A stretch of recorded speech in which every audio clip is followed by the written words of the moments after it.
तो थोड़ा सा शाफ्ट का करा रहा हूँ, ऊपर ऊपर से कराऊंगा क्योंकि मैं बस अभी बंद करूंगा इसको। और कल मोस्ट प्रॉब्लम मैं इसको ज़्यादा डिटेल में समझा पाऊंगा, अभी मैं थोड़ा ऊपर ऊपर से बता देता हूँ। Last question, question number 12 I guess suggested में भी है सर के, और शाफ्ट का क्वेश्चन है। कह रहे हैं हॉरिजॉन्टल आपकी शाफ्ट है, दो बेरिंग लगे हुए ए और B. Bearing as a support काम करते हैं, तो बेरिंग पे आपके रिएक्शन फोर्सेस लगेंगे, सही है। Carrying pulley C and D, तो दो पुली आपकी, एक पुली सी है एक पुली डी है, जैसे हमारी जिम में पुली लगी हुई होती है ना यूं करके, उसी तरह की पुली है, सही है। यहाँ पर दो टेंशन लग रहे हैं, ये कहलाते हैं टेंशन इन द स्ट्रिंग। कोई भी पुली होती है उसमें दो टेंशन होती है आपके पास। जैसे कि साइकिल है, साइकिल का बड़ा वाला गियर होता है और पीछे वाला आपका गियर होता है, सही है। आपने गौर किया हो जब पेडल करते हो तो बड़ा वाला इस तरह टाइट होता है और नीचे वाला यूं लटका बसा होता है, तो इसको कहते हैं हम टाइट, इसको कहते हैं हम स्लैक, सही है। मॉम में पढ़ाया था उन्होंने, सर ऑन ने, ठीक है। इसको हम कहते हैं टाइट साइड, इसको हम कहते हैं स्लैक साइड। टाइट वाले को हम नाम देते हैं वन का, T1 P1 Q1 जो भी बोलना है, इसको हम देते हैं T2 P2 Q2 जो भी आपने बोलना है, टू के फॉर्म में नाम दोगे। ये टेंशन होती हैं, सही है, टेंशन इन द स्ट्रिंग होती है, टाइट साइड और स्लैक साइड। अब इन दोनों का जो अब ये वाली जो टेंशन है ये इसको यहाँ घुमाने की कोशिश करेगी, और ये वाली जो टेंशन है वो इसको यहाँ घुमाने की कोशिश करेगी। ये मतलब इस डायरेक्शन नहीं है, उसी डायरेक्शन में होगी। जब इसकी फ्री बॉडी डायग्राम बनाओगे तो ज़ाहिर है इसने यहाँ से खींचा हुआ है ना इसको, तो इसकी ये इस तरह से इनकी स्प्लिट होती है, ठीक है।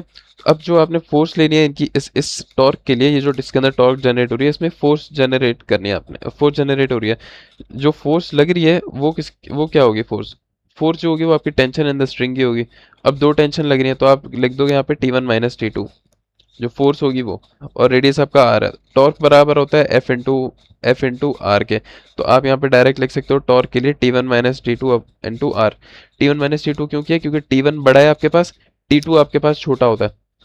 क्योंकि टाइट होता है ना, टाइट का मतलब ज्यादा फोर्स ज्यादा टेंशन, सही है, तो इसलिए आपने T1 - T2 किए। तो T2 का जो इफेक्ट है वो हटा के आपका आगे आगे चलता है, ठीक है। ये मैं वैसे बता रहा हूँ आपके काम आएगा। तो ये आपका गिवन है आपको, ठीक है। और दो पुली है, ये पुली डी है, पुली डी की जो फोर्सेज है वो हॉरिजॉन्टल में लग रही है, वाइल पुली सी की जो फोर्सेज है वो वर्टिकल में लग रही है, ठीक है। अब हम सवाल को दो उसमें सॉल्व कर लेंगे, हॉरिजॉन्टल में सॉल्व करेंगे, वर्टिकल में। जब वर्टिकल में करेंगे तो हॉरिजॉन्टल फोर्सेज को हटा देंगे, जब हॉरिजॉन्टल फोर्सेज में सिस्टम सॉल्व करेंगे वर्टिकल फोर्सेज में हटा देंगे। अब मुझे एक बात बताओ, ये मेरे पास दो बेयरिंग है, ये बेयरिंग लगे हुए हैं छोटे छोटे, ठीक है।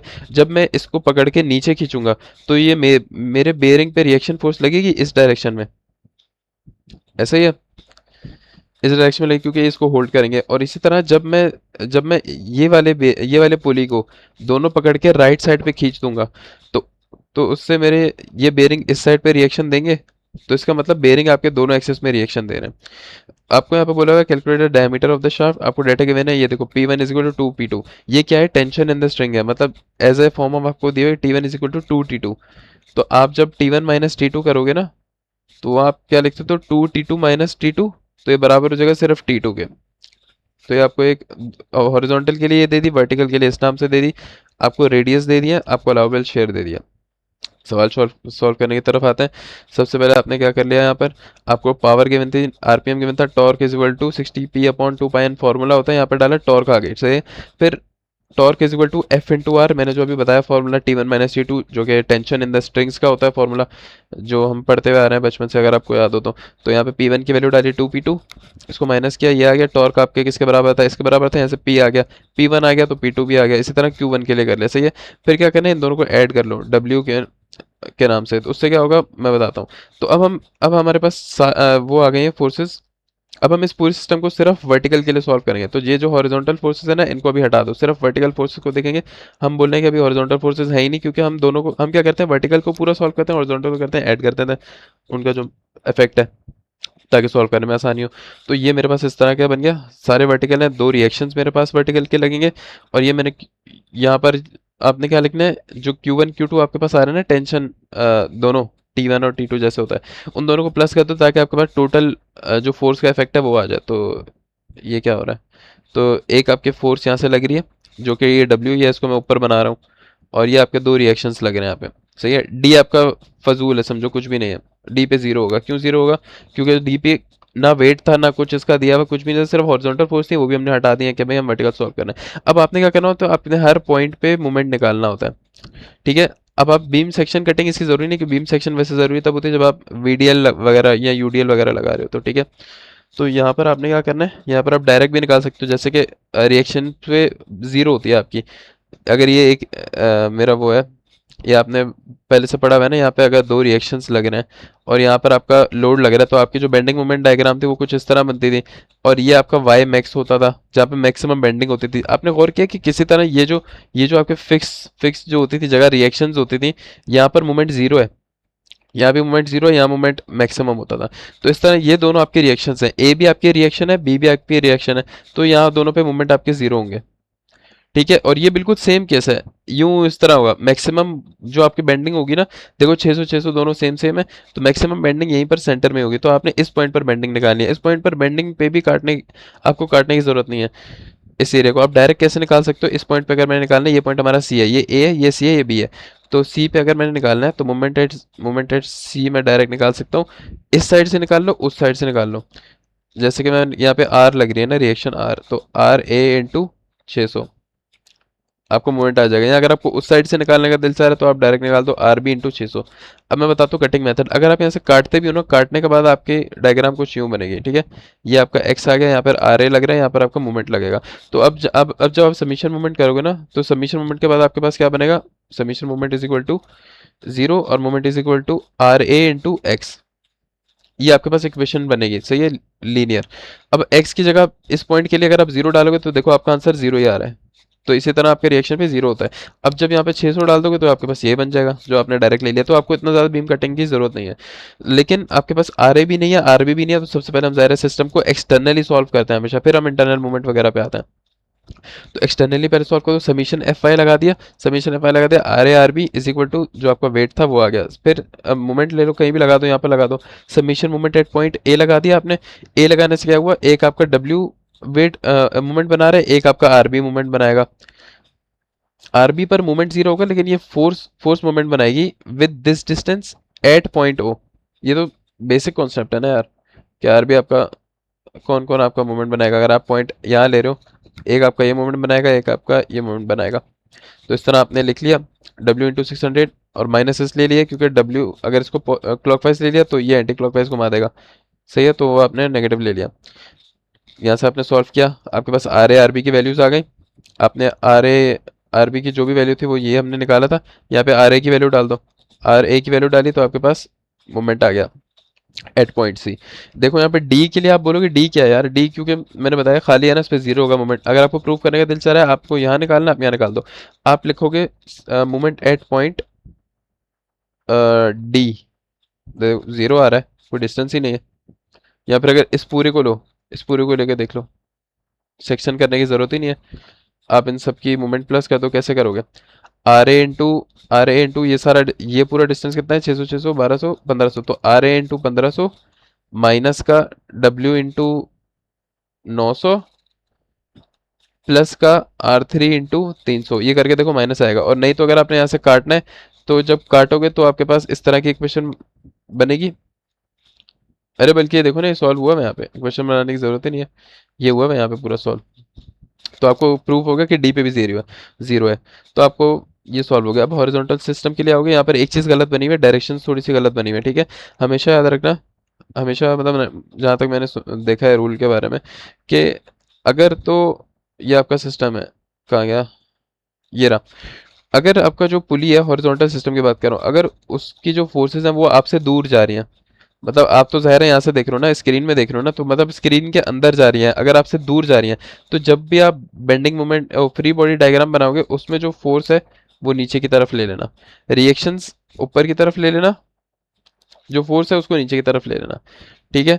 और अगर उल्टा सीन हो रहा हो आपका, कि आपको सवाल में इस साइड पे आ रही हो, आपकी तरफ आ रही हो, या स्क्रीन की तरफ आ रही हो, तो आप जब अपनी फ्री बॉडी डायग्राम बनाओगे तो आप इसको नीचे के बजाय यूं ऊपर की तरफ ले लेना, और फिर अपने रिएक्शंस को यूं ले लेना, सही है। तो ये बेसिक आप याद रख लेना, इसकी direction.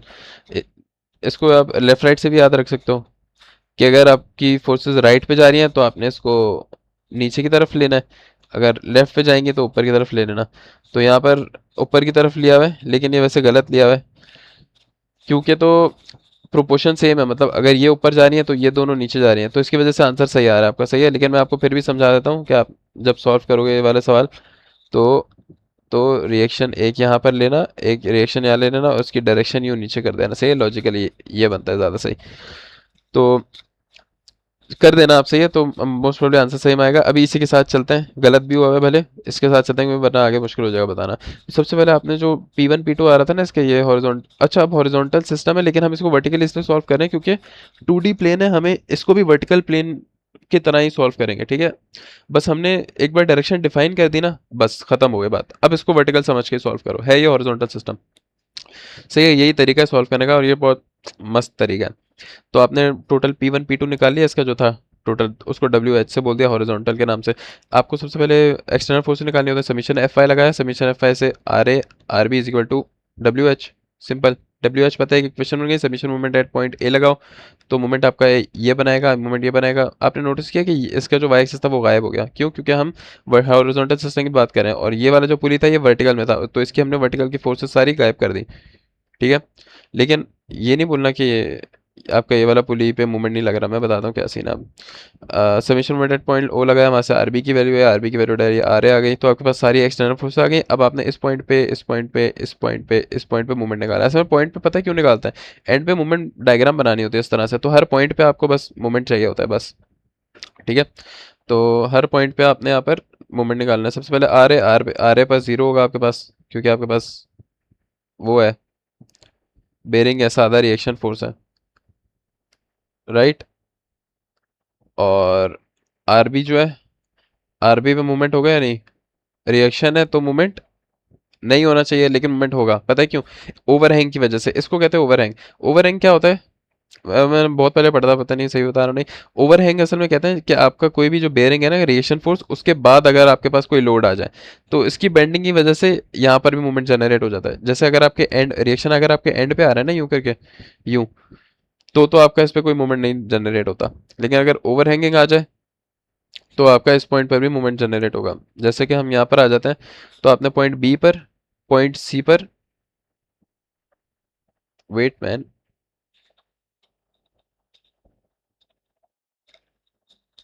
Let's just forget the previous concept. हमने तीनों पॉइंट्स इन इन सारे पॉइंट्स पर निकालना है, सही है।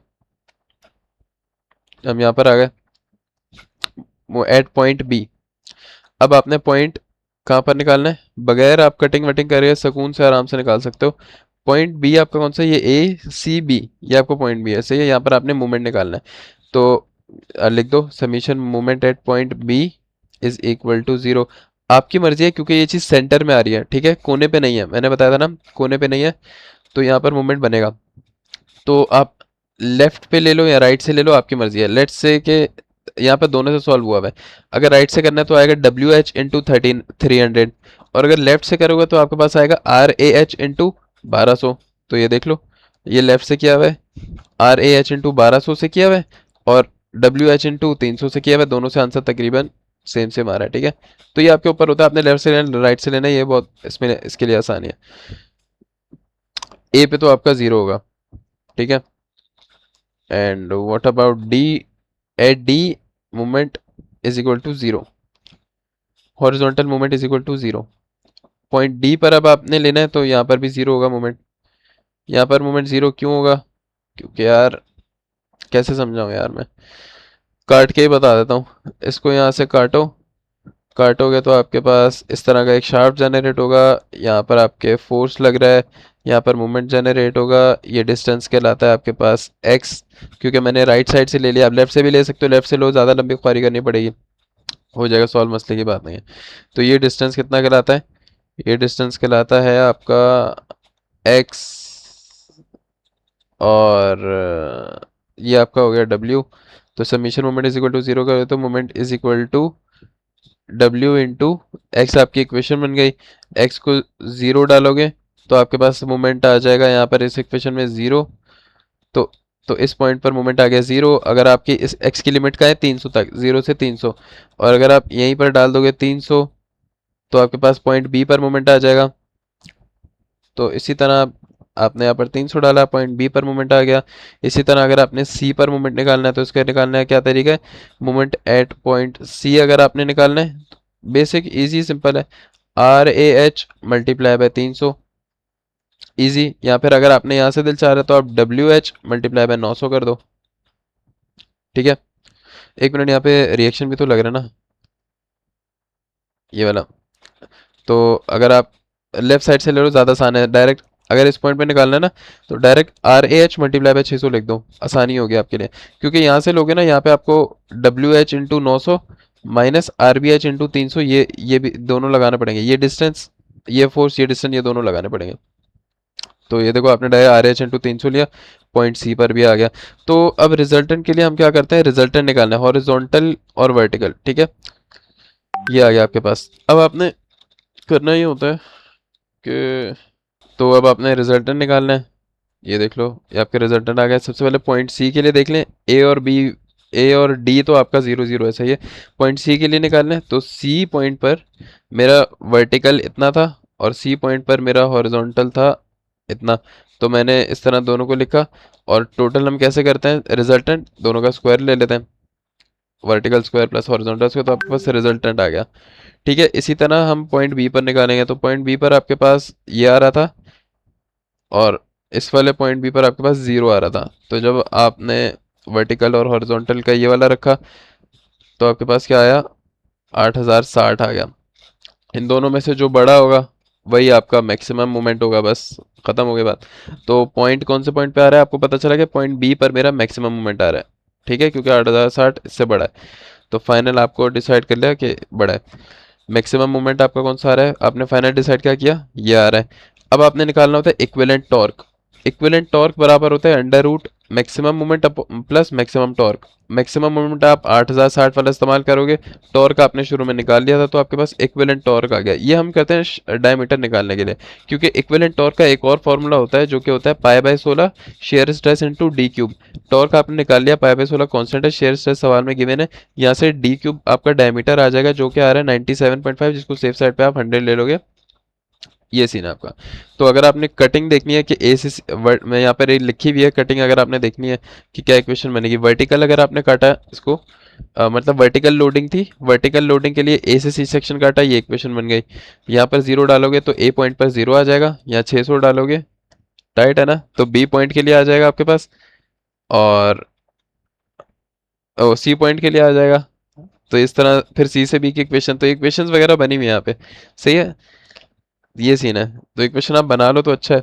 यहाँ पर एंड पे बनी हुई है। अब सबसे बारी आती है इसकी, मोमेंट डायग्राम की। देखो जहाँ तक मुझे याद है ना, शायद गलत बोल रहा हूँ, लेकिन जहाँ तक मुझे याद है, दो तरीके हैं सॉल्व करने के, बेंडिंग मोमेंट निकालने के लिए। डायमीटर तो फॉर्मूला से ही होगा। एक तरीका है कि आप इस तरह कैलकुलेशन करो रिजल्टेंट वगैरह कर करके। एक आपके डायरेक्ट इस डायरेक्ट इससे खेलो और डायरेक्ट इससे सॉल्व कर लो। इससे कैसे करोगे, ए सी बी डी आपने पहले डायग्राम बनाई, सही है। फिर आपने इस तरह लाइन बनानी है, एक्स एक्स वाई एक्सिस पे आपका मूवमेंट होता है, एक्स एक्सिस पे पूरी लेंथ होती है आपकी। और जो जो भी पॉइंट्स है यहाँ पर पॉइंट लगा दो। ये ए पॉइंट है, ये सी पॉइंट है, ये बी पॉइंट है, ये डी पॉइंट है। सबके लिए लगा दिया आपने पॉइंट्स। ये पॉइंट, ये देखो A point, C point, B point, D point आपने लगा दिया। ठीक है, अब आपको पता है आपकी वर्टिकल लोडिंग में किस तरह बन रही थी, डायरेक्शंस इस तरह बन रही थी। यहाँ पर अगर हम आए, यहाँ देख लो, जो आपकी वर्टिकल लोडिंग थी उसके लिए जो आपने फ्री बॉडी डायग्राम बनाई थी, उस पर कैसे लगी रही थी फोर्सेस, रिएक्शन फोर्सेस यूं लगी रही थी, और आपकी जो फोर्स है डब्ल्यू वो यूं लगी रही थी। तो आपने बिल्कुल एज इट इज चीज़ें छापे मारनी है अपने यहाँ पे। ये देखो, सेम आपकी रिएक्शन यूं लग रही है इन दोनों पॉइंट्स पे, और यहाँ लग रही है। इसी तरह हॉरिजॉन्टल को जब आपने शिफ्ट किया था इस तरह फ्री बॉडी में, तो इस तरह कर दिया था। मैंने वैसे आपको बताया ना कि इसकी डायरेक्शन उल्टी लेना, जैसे मैंने बताया कि बाहर जा रही है स्क्रीन से तो डाउनवर्ड ले लेना, यहाँ पे अपवर्ड ली हुई है। सॉल्व दोनों से हो जाएगा। तो इस तरह से सेम आपने इसको उठा के यहाँ पर हॉरिजॉन्टल के लिए रख देना है। ये वर्टिकल के लिए लाइन थी, ये हॉरिजॉन्टल के लिए आपने सेम इस तरह रख दिया। खत्म हो गई फोर्सेस। अब बेंडिंग आ जाओ, पहले वर्टिकल फिर हॉरिजॉन्टल फिर रिजल्टेंट। कैसे होगा हमें पता है, पहले वर्टिकल की बात करूंगा मैं सिर्फ, सही है। वर्टिकल के लिए जाऊंगा मैं, वर्टिकल का अपना डाटा देखूंगा, तो मुझे पता चला है वर्टिकल में कि ए पे भी 0 है और बी पे भी 0 है। तो मैं सबसे पहले ए और बी पे 0 पॉइंट मार्क कर दूंगा। तो ए पे मैंने 0 कर दिया और बी पे मैंने 0 कर दिया। और मुझे क्या पता चलता है, मुझे एकदम से ख्याल आया यार मेरा डी पे भी 0 था क्या, क्योंकि मैंने जब इस इक्वेशन में प्रूफ किया था तो मेरे पास डी 0 आ गया था। ये देखो 0 आ रहा था, मैं इसको मिटाना पड़ेगा यार, सही है। तो मेरा डी भी 0 आ रहा है। जब मैंने वर्टिकल लोडिंग किया है, तो वर्टिकल लोडिंग के लिए मैंने अपने पॉइंट लगा दिया। अब सी पे आ जाओ, सी मेरा कितना आ रहा था, यहाँ पर आ जाओ। वर्टिकल लोडिंग के लिए मेरा मोमेंट एट सी आ रहा था 5080। तो मैंने एक अंदाजे से बस थोड़ा हाइट बना दी यहाँ पे, 5080 पे पॉइंट लगा दिया कि मैंने बोला यार ये मोमेंट जो है ना, ये मोमेंट होता है वाई एक्सिस पे 5080, फिर इनको लीनियरली कनेक्ट कर दिया। ठीक है। अगर ज़ाहिर सवाल में एक्स स्क्वायर बन रहा होगा तो पैराबोलिकली कर कनेक्ट होगा, वो इतना मेरे ख्याल से शायद इतना नहीं आएगा। अब वर्टिकल बन गई, अब आ जाओ हॉरिजॉन्टल पे। तो हॉरिजॉन्टल कहाँ है आपकी? हॉरिजॉन्टल ये रही ना आपके। हॉरिजॉन्टल, तो हॉरिजॉन्टल आपकी पॉइंट बी पर बन रहा है। ये नेगेटिव आ रहा है, डब्ल्यू एच से देख लो डायरेक्शन का होगा। तो पॉइंट बी आपके पास आ रहा है 8060। ठीक है। और पॉइंट सी आपके पास आ रहा है 4030। तो आपने यहाँ पर लगा दिया, आप अपने डायग्राम पर आए, आपने पॉइंट बी पर 8030 लगा दिया, और उसके अंदाजे से तकरीबन आधा डिस्टेंस करके 4030 लगा दिया पॉइंट बी पे। ए जब हम horizontal B bending moment diagram बनाए थे तो ए हमारे पास जीरो था, और डी भी हमने प्रूव किया था जीरो है, तो उस पर हमने मार्क लगा दिया, बस इनको लीनियरली कनेक्ट करो। अब हमने क्या करना होता है, अब आप तो इसको वैसे डायरेक्ट यहीं पे प्लस माइनस करके रिजल्टेंट बना सकते हो इनका, लेकिन कोई ऐसी वैसी बात नहीं है, आप यहाँ पर आओ तमीज से, आप रिजल्टेंट बनाओ इनका। ठीक है। पॉइंट बी पर रिजल्टेंट आ रहा है 7111, सॉरी ये पॉइंट सी पर, और पॉइंट बी पर आ रहा है कितना, 8080। अब हम बनाएंगे रिजल्टेंट। ठीक है। 8080 और 8060 और 7111।